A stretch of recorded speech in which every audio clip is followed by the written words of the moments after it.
All right, welcome back, everyone, to the afternoon sessions of our second day of the Retail Innovation Asia Virtual Conference 2022. We have three tracks remaining for today. To start off, let's kick off the e-commerce and fulfillment track with a panel discussion on blurred lines, merging the online and offline worlds. So joining us, we have Jason Edward, General Manager of E-commerce at Eiger, Alexis de Fontenay, Vice President of Growth Asia at Mirakl.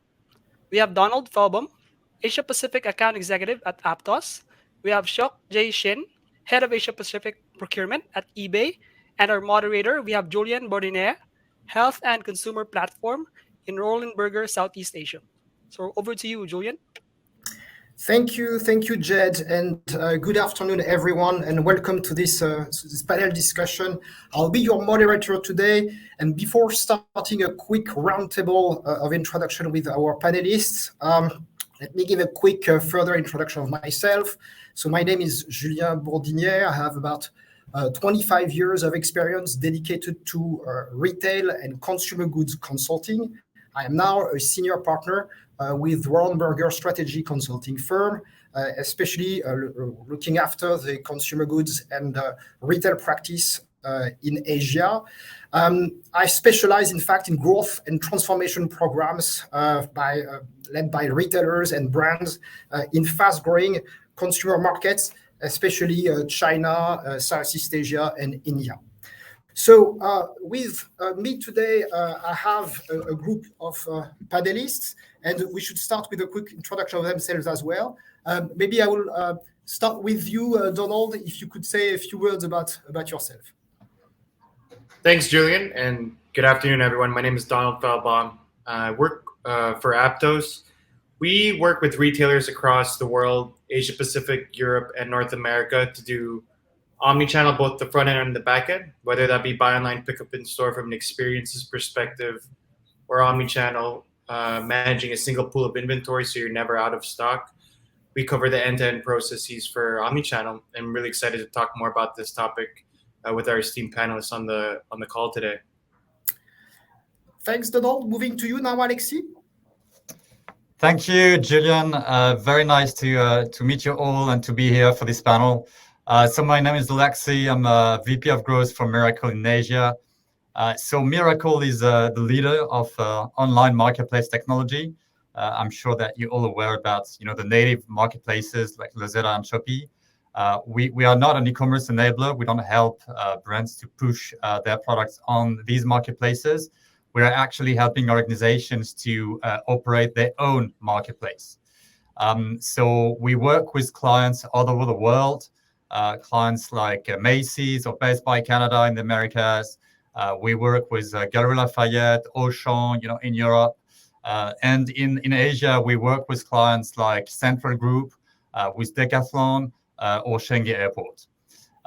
Very pleased to be here. My background is, mainly in tech and services company that were and are helping organizations to transform their business model, like you, Julien, helping for more growth. Thank you. Thanks, Alexis. Now let's move to you, Jason. Yes, thank you, Julien. Good afternoon, everyone.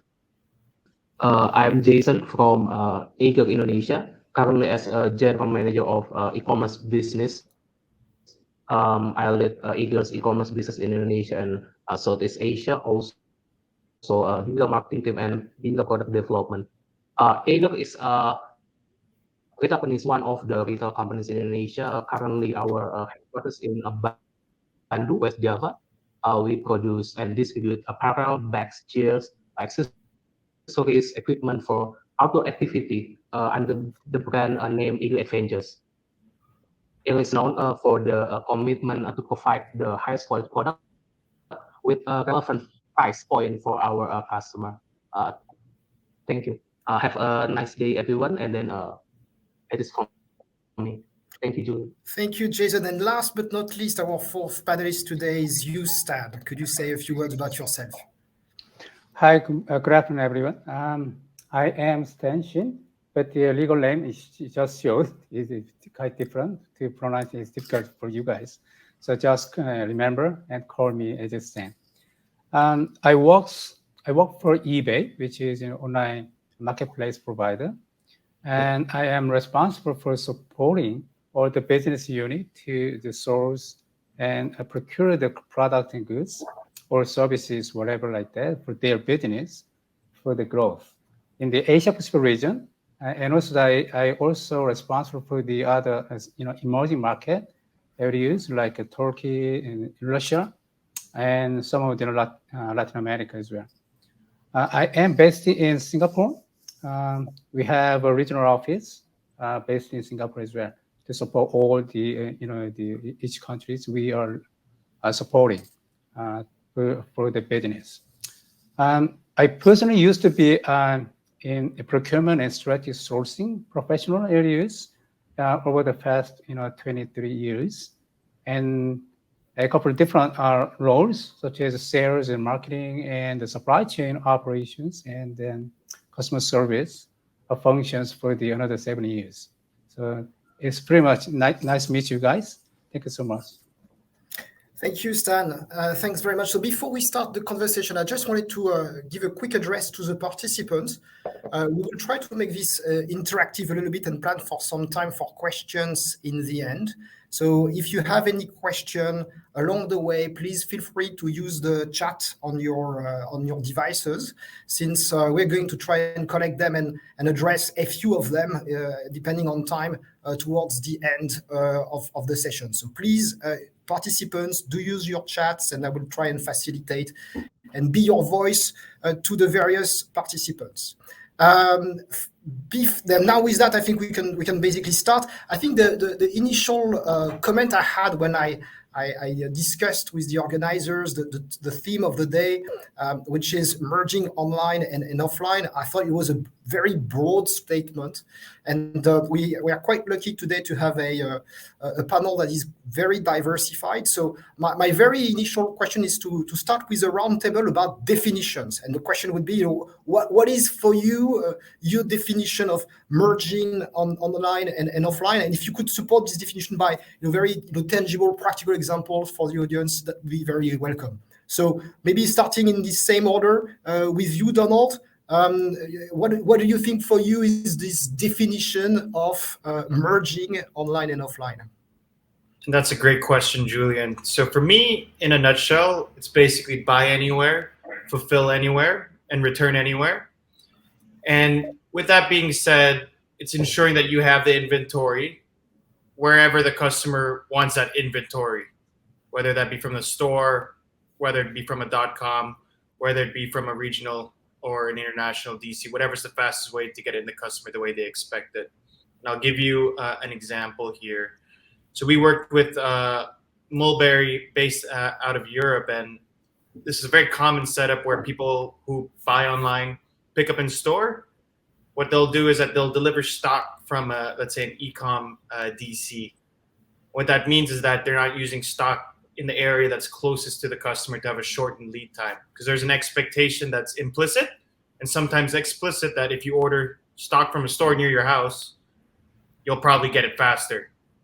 And so what we did is that we were able to unify the inventory there and use an intelligent orchestration system to route orders where it is most convenient for the customer to receive them in the most timely fashion. But that's pretty much it in a nutshell. That's just one example of how we're able to meet the customer expectation from that angle. Thank you, Donald. I'll continue the roundtable with your definition, Alexis, about merging online and offline. What does it mean for Mirakl and for you? Yeah, thank you, Julien. I think, I'd like to take maybe two angles to this approach of merging offline and online. The first one is, when we say merge, I'm not sure it's actually the right term that I would see between online and offline. I would rather see the online being augmenting the offline, because we talk a lot about unified experience, but actually what customer can do online is very different what you can do in store. And I think the rationale behind is when you're online, you as a retailer, you have the possibility to have endless aisle of product. you engage with your customers, differently than offline. So I think the idea for me is how the online is really augmenting and integrated with the offline. And there is an interesting stat from McKinsey about the fact that the omni-channel customers are actually spending 1.7 more time than the regular customers, and they spend more. So the whole debate is how you're able to, while keeping the experiences different, having the customer being omni-channel.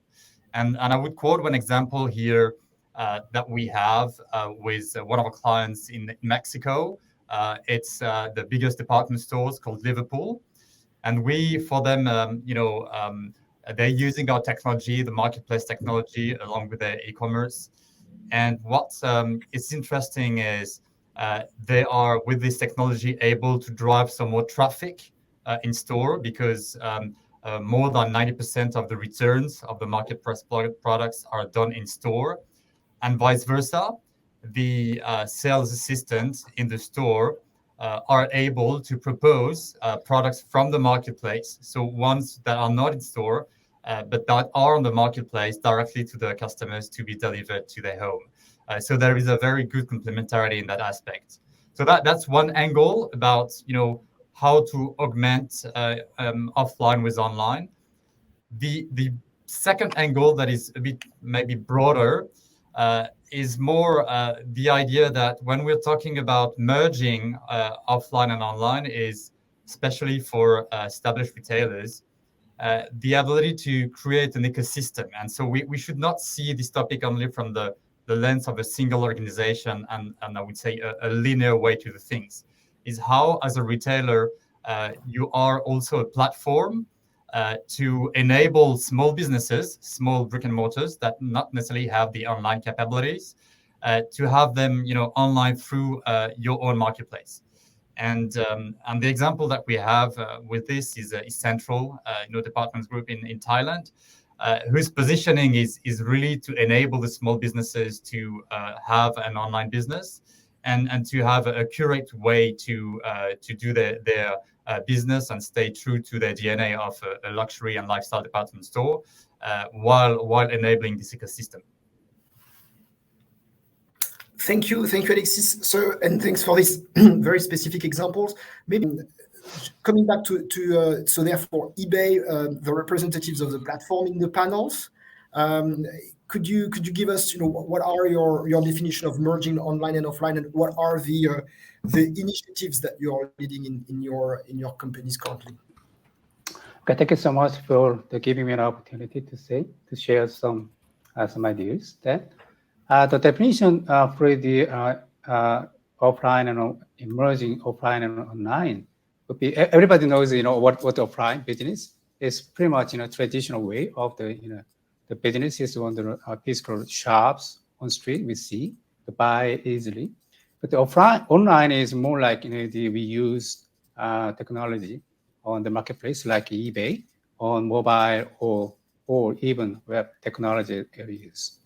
But the definition of the merging means, I personally think that there is a mixed the business way of who wants to make a business, the owners, retailers.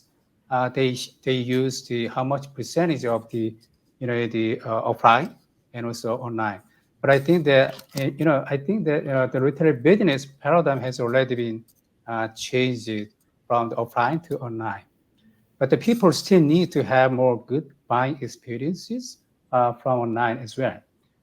Even though the technology developments and the pandemic situation have triggered people's buying experience behaviors and adopt online buying experience in the past over the 2 years. But however, there still have many people want to see and select the right thing offline as well. In particular, the grocery product as well.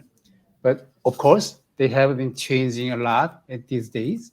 The quick commerce, the business model,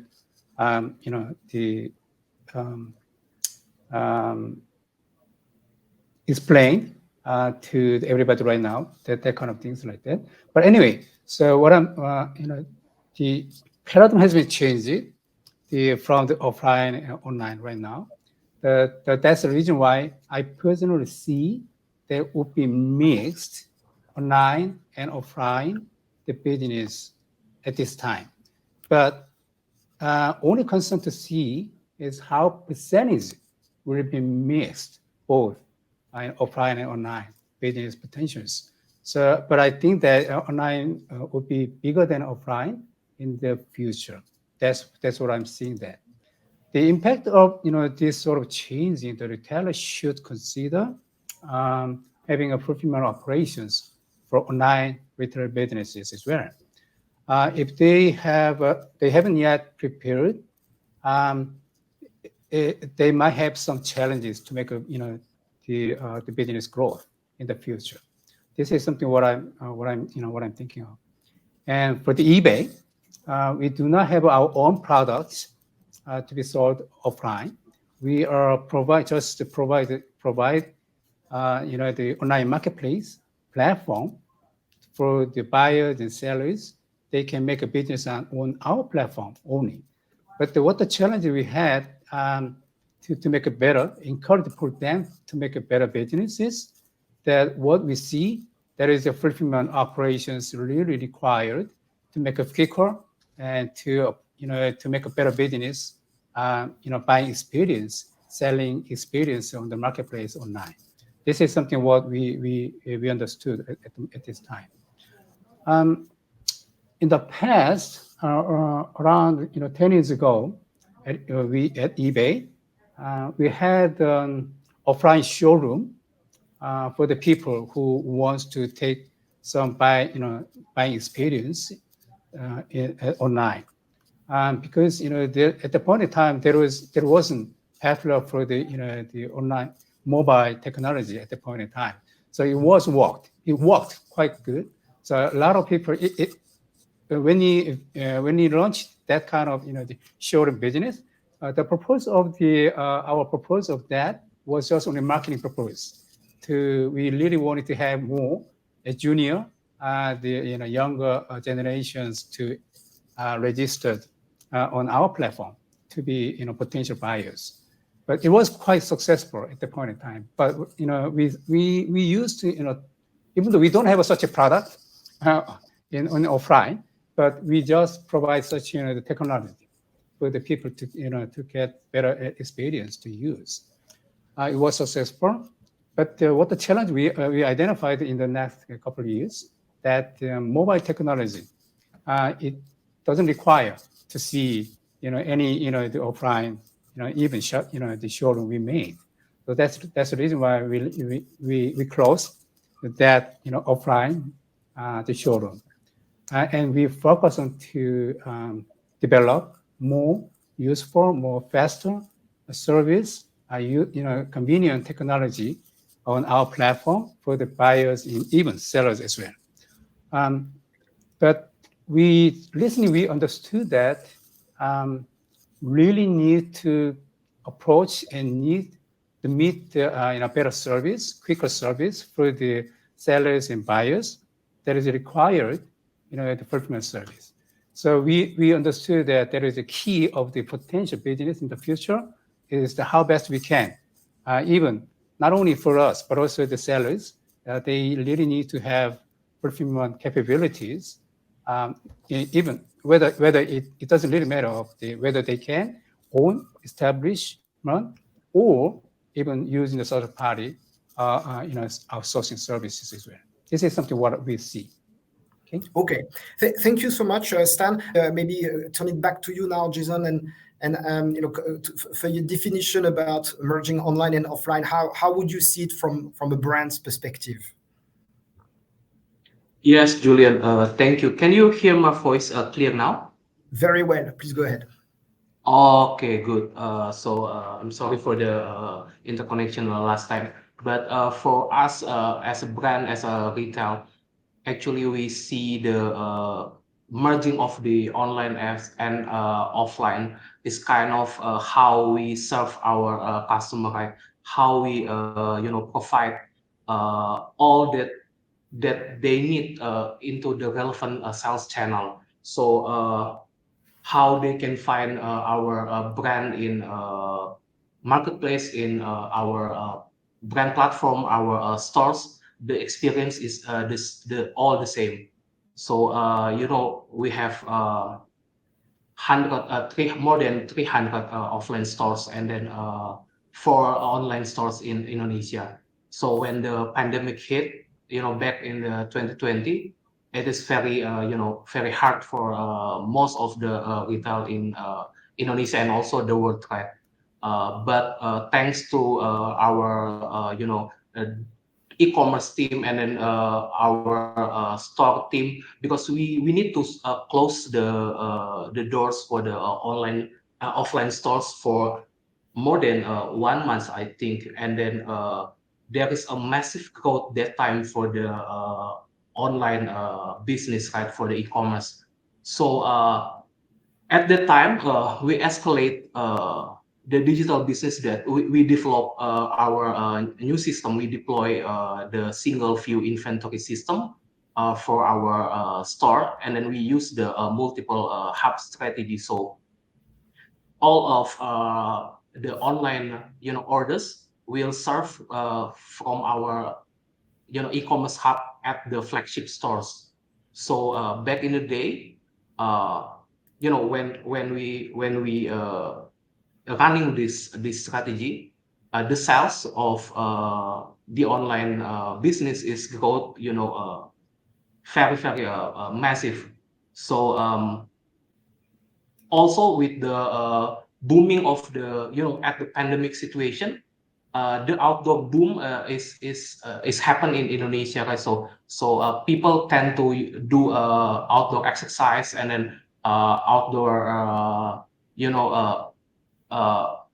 outdoor kind of activities. So for our brand, it's quite benefit, and then it's quite good. So from offline kind of things, offline stores, the sales is quite good, but for the massive sales come from the e-commerce side. So at that time, we serve usually 10 to 50 transaction per day.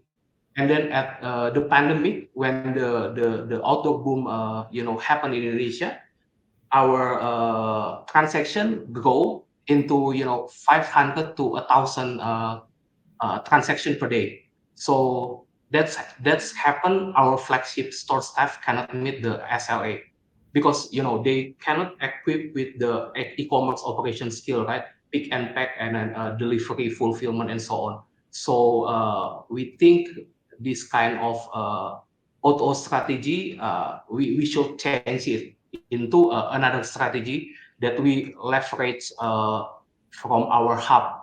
So last year we changed our strategy into a multiple hub. So our flagship stores serve our brand.com platform, and then we create another hub for e-commerce, because when in Indonesia, the marketplace, the top 3 marketplace is Shopee, Lazada, and Tokopedia, right? And then they usually had same day campaign. So starting last year, every single day, like 6/6, 7/7, and 12/12, the peak of the campaign. Every marketplace used to create that kind of campaign. And then when it happens, when we have a single inventory system, there is a lot of back order happens, because of the lack of the system, right? So Shopee crashed with the Lazada crashed with Tokopedia. So after that learning, our strategy is we differentiate the business. So now we have Shopee have the fulfillment center, Lazada also have their fulfillment center, and then Tokopedia also have their fulfillment center. So now we have 3 fulfillment, and then for our brand side platform, we have fulfill with our flagship stores. I think from this learning, I think the most important part is not the technology itself, but for us, it's try to understand our customer first, and then create a shopping journey which suitable for them. So when we understand more about customer from online and offline, the whole our customer, before pandemic, for e-commerce business, we have minus profitability, but within these 2 years, actually we can achieve double-digit billions rupiah in the profitability, and then right now the e-commerce business is like 20% plus contribute in the total business. I think that's I can share, and then maybe if you have any question and feedback, you can ask at the question box, right? Thank you, Julien. This is very impressive. Thank you, Jason, for this very open testimony on the adventures of your brand during COVID. It was very vivid. So we'll go for the next questions, but before we do this, I just would like to remind the participants that we are open for questions. I haven't seen many in the chat, so do not hesitate to ask questions either directly to one of our panelists or to the group, and I will be facilitating the Q&A session during the end of the panel session. Now, before we go for this, the second question I have is really about trying to project ourselves into the future. As we've seen through the example that Jason mentioned, there was a number of categories for which were boosted during COVID. Some of them, in fact, were boosted mostly online.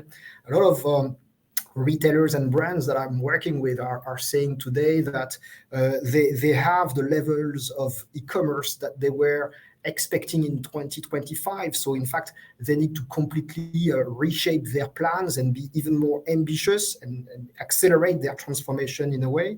I think through the testimonies that we've heard as well, we hear a lot of complexity is appearing, especially when it's about order management and inventory management. So COVID definitely has changed a lot. And I would like to ask the panelists as a second question to project themselves a bit more in the future and to see whether in the next 2, 3, 5 years are they expecting this trend to continue, and what are they expecting in terms of the major changes that will come in the post-COVID world. And I would like to actually use the same order as before and maybe start with you, Donald, about this question. So what is your key expectation and the changes that you will see in the next few years? Thanks, Julien. So if I were to look into a crystal ball in Asia, fundamentally, I think the biggest shift that will happen will be with merchandise planning for an omni-channel world.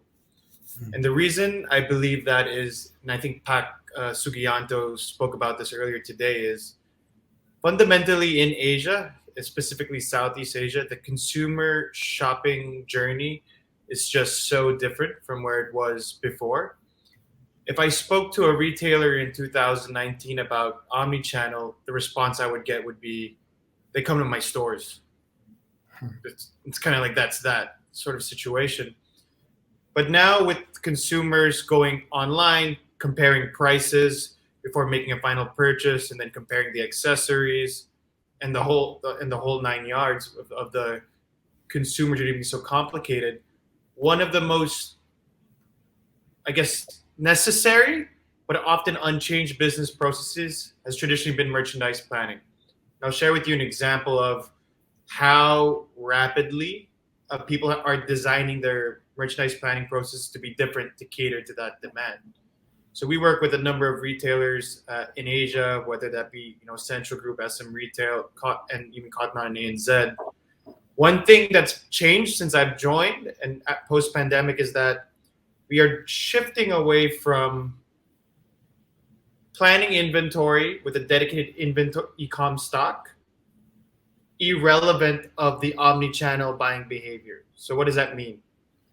it means that if, let's say, you're in central Thailand, in Bangkok, if you are typically a buy online, pick up in store shopper, chances are the store that's nearest to you is not catered for your preference. They're catered for cash and carry type of customers. So what we see more and more nowadays is merchandise planners are getting very sophisticated to ensure that the omni-channel shopper, which may or may not be the same as the brick and mortar cash and carry shopper, has stock allocated for them in their stores. And this happens at the pre-season level, where merchandisers and planners are trying to figure out 6 months in advance, what stock should I put in my store? As the customer increasingly doesn't become a straightforward cash and carry customer, the stock needs to follow the omni-channel customer. And I think Alexis pointed out is that they're not necessarily in conflict, the brick and mortar and the online world. But the question is, how do these practices need to adopt and change to meet the consumer behavior, to make sure that they have the stock where it's relevant for their shopping behavior, right? So typically what we would do nowadays is that we would allocate stock for buy online, pick up in store and buy online, ship from store based on online data rather than just point of sale register data or straight up sales data from the store. So you would divvy up both cash and carry and online.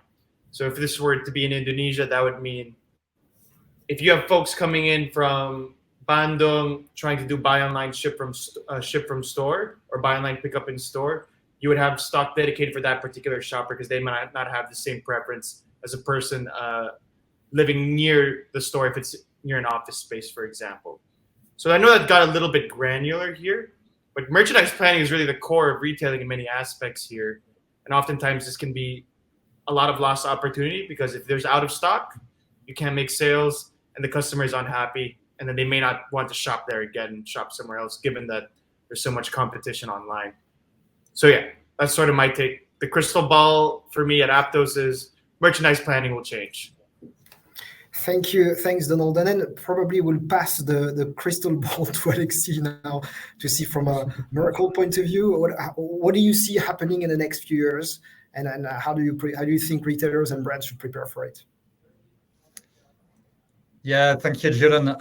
I think I'm going to pick up, first one point from Donald about, changing customer behavior. And so if we look at the first angle of really the, demand side, definitely the customers have new expectations and, they want, more convenience, they want more offering, they want to have competitive, offering. And actually, that's interesting because we released at Mirakl a survey recently, asking to these customers, okay, what are your expectations? And we saw that 70% of the customers they think that the online marketplaces are the most convenient way to shop, and actually 66% think that they would prefer to go on sites that have an online marketplace. So that's more from, I think, the the demand side. When you look at the other side of the supply and what organizations and players in the market, how do they need to adapt and react? So you could see kind of a strong evolution. I was actually in 2012, I was working in Lazada, and so at this time there was no question about omni-channel or merging of offline and online. So Lazada wanted to take the market share for the online business and being one of the major players.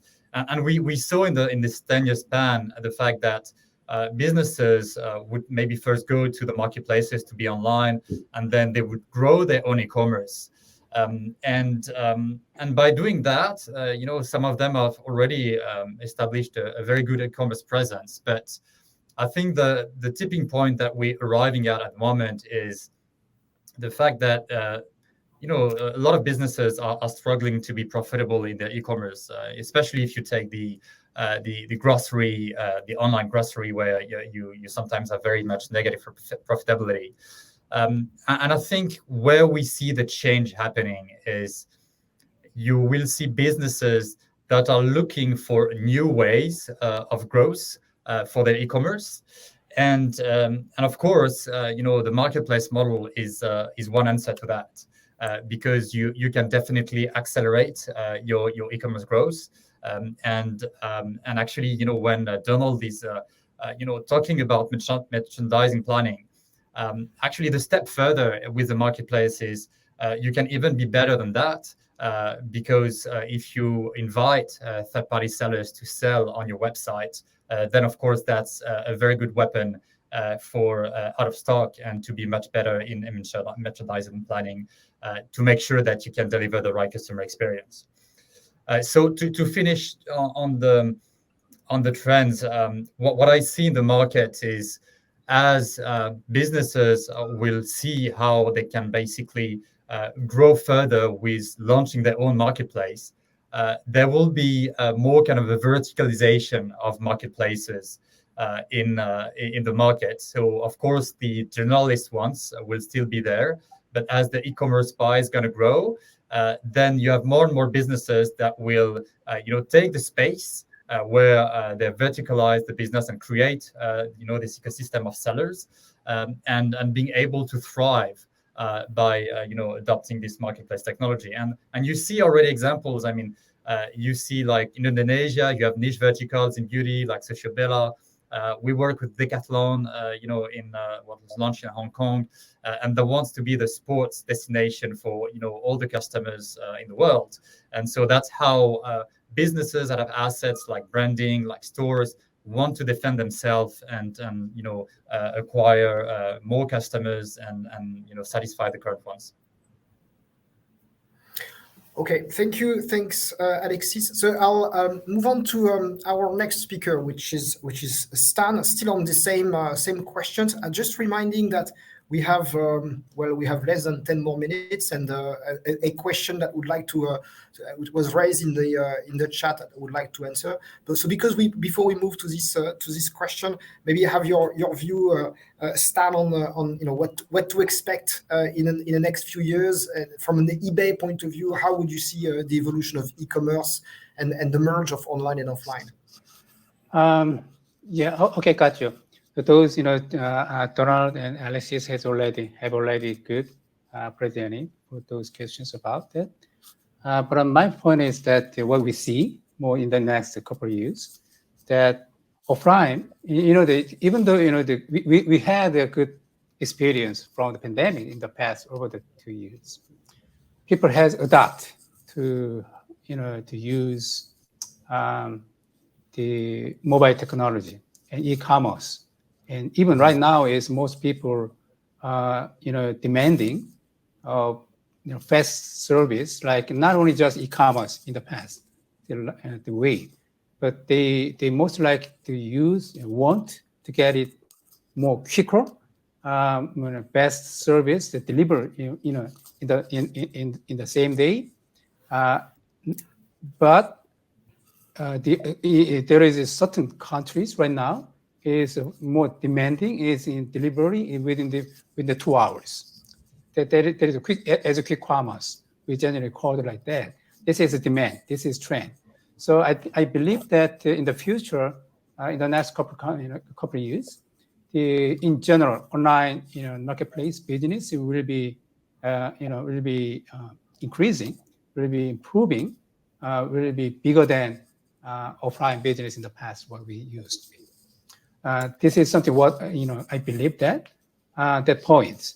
For the eBay, so that's the reason why but the eBay standpoint, what we see that there is another challenges we're facing in, because in those 2 years, in the past 2 years experience, we eBay has grown up over the 30% the volume. So we are very sorry for the in general retailers in the past, because they struggled in the past. But what we see that, because the pandemic situation is going on coming up in the next couple months or whatever, because in the 2 weeks ago, in the past 2 weeks, I went to the New York and I saw a lot of people there is no masks. It looks like it get back to normal. So so that's the reason why I saw that. But this trends is to be a lot of people want to get back to normal, and they don't want to. They really want to flee from the pandemic situation and the government restrictions. So that's what I see there. So which means that a lot of people will be changing a little bit in a short period of time, because they used to be buying online, but they want to buy offline a little bit. So this is what we see as an eBay standpoint. A lot of people will be in this year, in particular this year, they might be changing a little bit. So reduce the number of buying from online, but offline a little bit. But in overall, the moving e-commerce business from the offline and online will be bigger, will be increasing in the next couple of years. And the other thing is for the eBay, what the challenge we have is right now, where we see that there is, in the past 2 years, there are so many, online marketplace player, online e-commerce player. They entered the e-commerce market industry. So right now and upcoming in the next couple of years, the e-commerce industry competitiveness will be increasing more too. So that's the reason why our business model would be we get still attacks from other competitors in the next couple of years. So that's the reason why we recently announced our forecast. Our business forecast will be in the next couple quarters would be not to be the same as what we did in the past 2 years. So we just reduced our potential our business goals. This is something what the challenge for eBay. However, what we see that in general, our online marketplace business will be increasing in the next couple of years. Thank you, Stan. Maybe we are just having a few more minutes left. And since I promised that I was going to try and tackle some of the questions, maybe we could actually switch the last testimony from Jason to one of the questions in the chat. One especially was about quick commerce, and the question was, how about quick commerce in 2022? So, Jason, if you could give us your perspective on this from a brand's perspective, that would be very helpful. Yeah, thank you, Jason, Julien. back to you. Yeah. Okay, I think the quick commerce is, the new trend happened back in for last 6 months. From my perspective, in our e-commerce platform, one of the marketplace, the same day delivery. So the delivery within 4 or 6 hours is quite happening. So I said the platform, the Tokopedia platform now, the same day delivery option is going very, very massive. So it is like 20 to 30% of our delivery is using the same day delivery. So I think our customer now in Indonesia tend to need the product ASAP. So let's say with the Eiger case study, we got feedback from our customer from our customer service officer, right?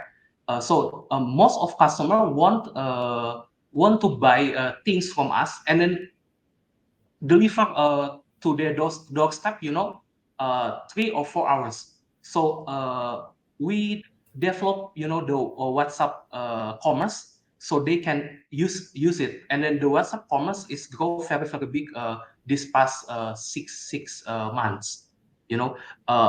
For example, in Indonesia, we start the outdoor boom, right? So let's say for this weekend, some of my friends call me and ask me for hiking, but I don't have the gears, right? And then the apparels for hiking and the shoes. And I just go to the Eiger WhatsApp business and then buy from the nearest store, and then the store just send the things, the goods, using the online transporter.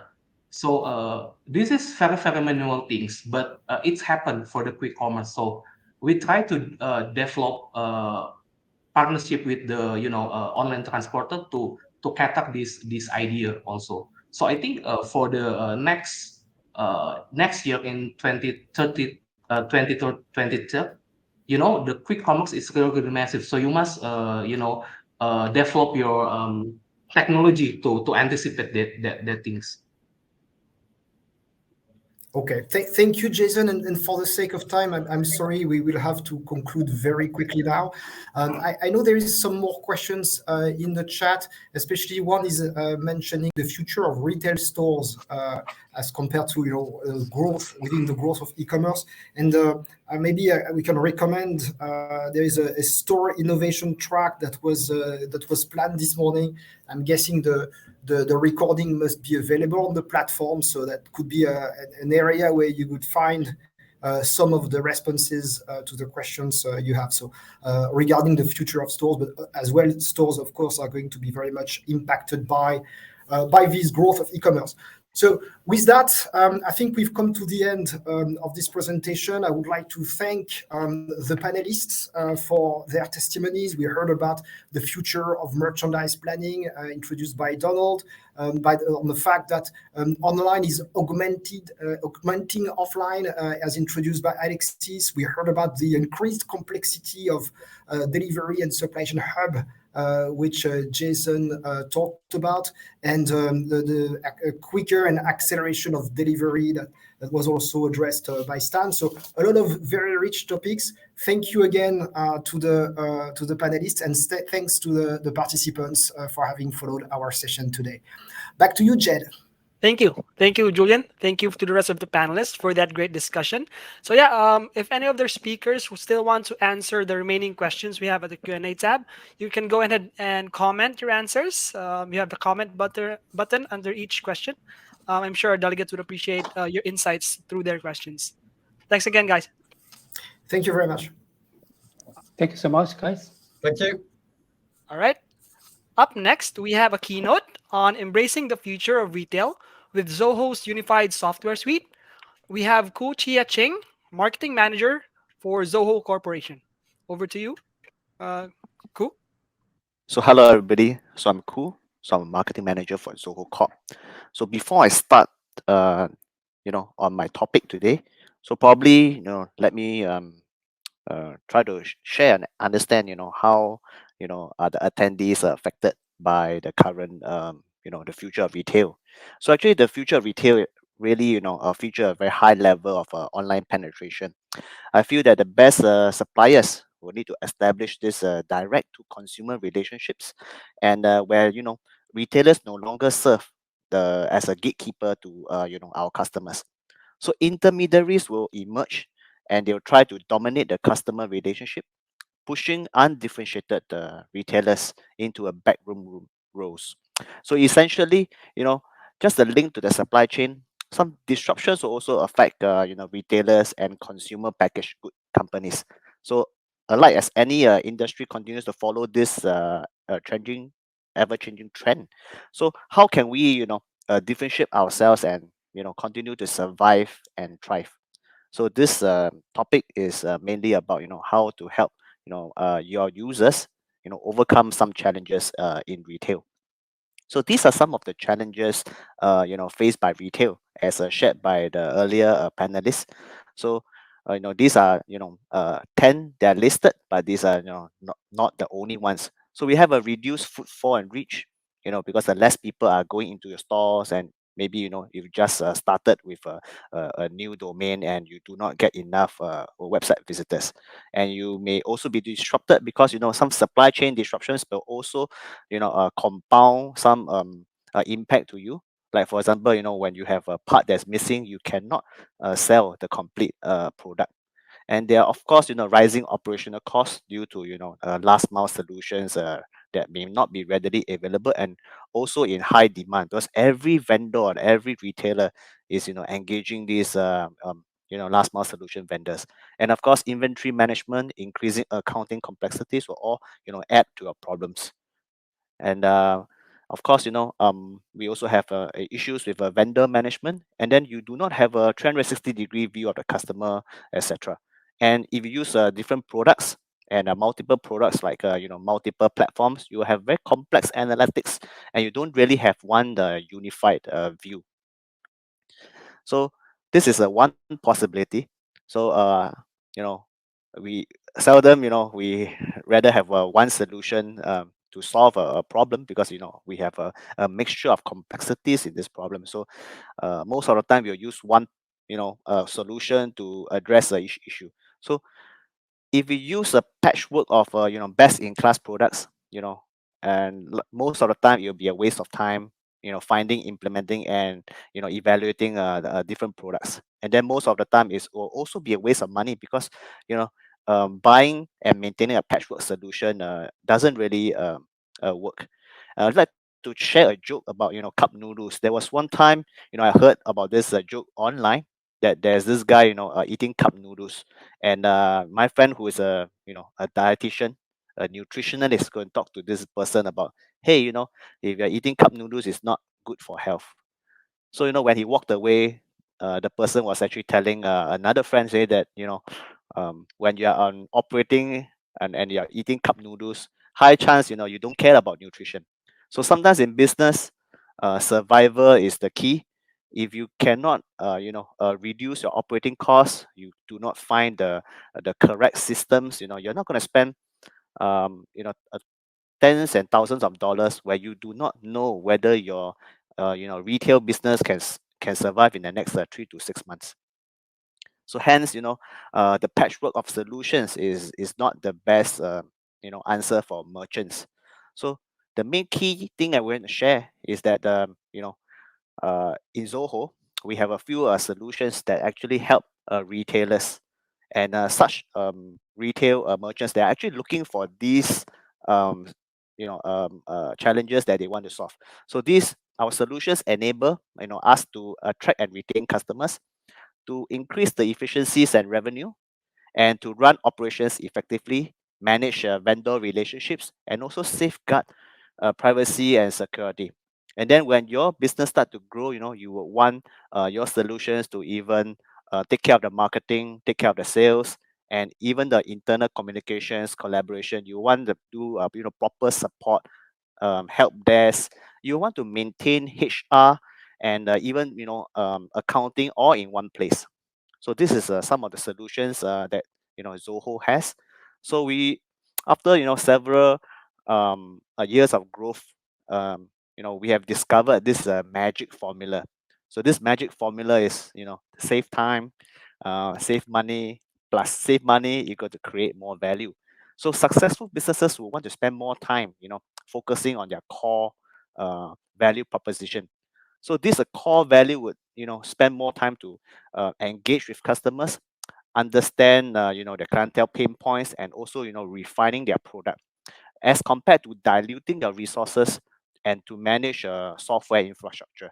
So imagine every cost increase by your vendors, and then you pass this cost over to consumers.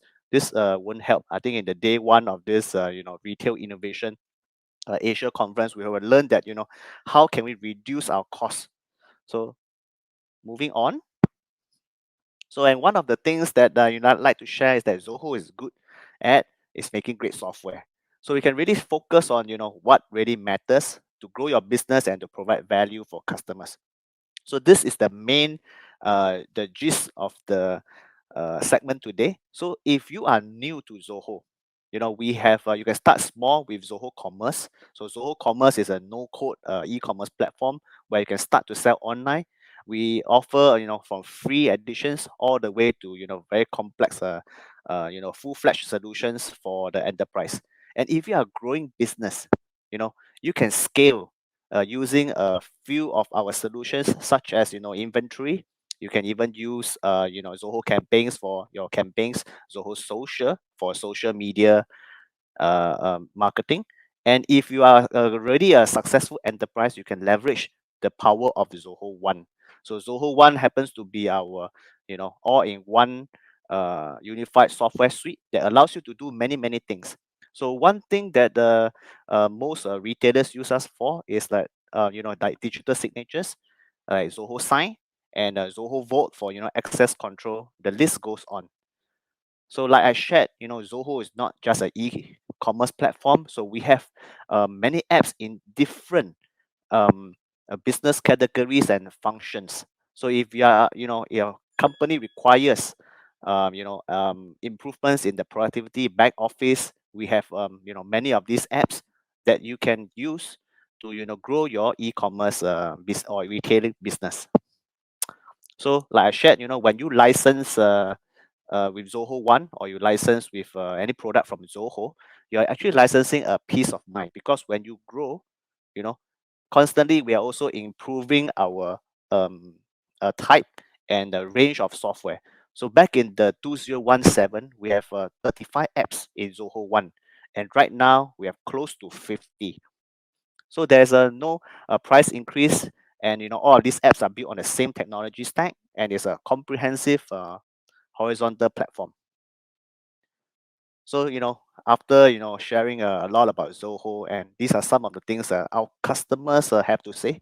So Shanghai-based company is able to, grow their operations with Zoho One. They are like a 10,000 employee size company. So they use many of the Zoho's products, such as CRM projects, to run their project management, social media, and etc., like inventory. So, and then small businesses, you start off with Zoho Commerce and Zoho Books, which are highly integrated, and they did not find another software to work with.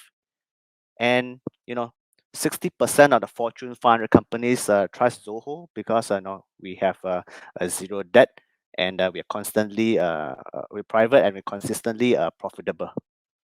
So this is a Zoho. So ever since that we crossed 2021, we have increased the number of applications that we want to offer to our users in terms of value. So those customers who have choose Zoho One, they are not shortchanged, and they're constantly being provided more apps to grow your business.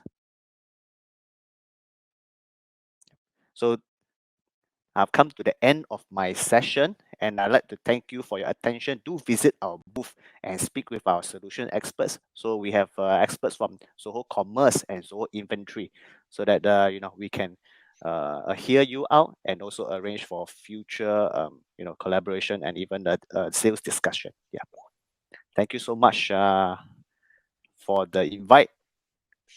All right. Jet, Thank yeah. you, Khoo. Thank you for that great presentation. Yeah, again, if you have any questions for Khoo or the Zoho team, you can catch Khoo over at their booth, at the booth section, and Khoo and his team members will be there to assist you.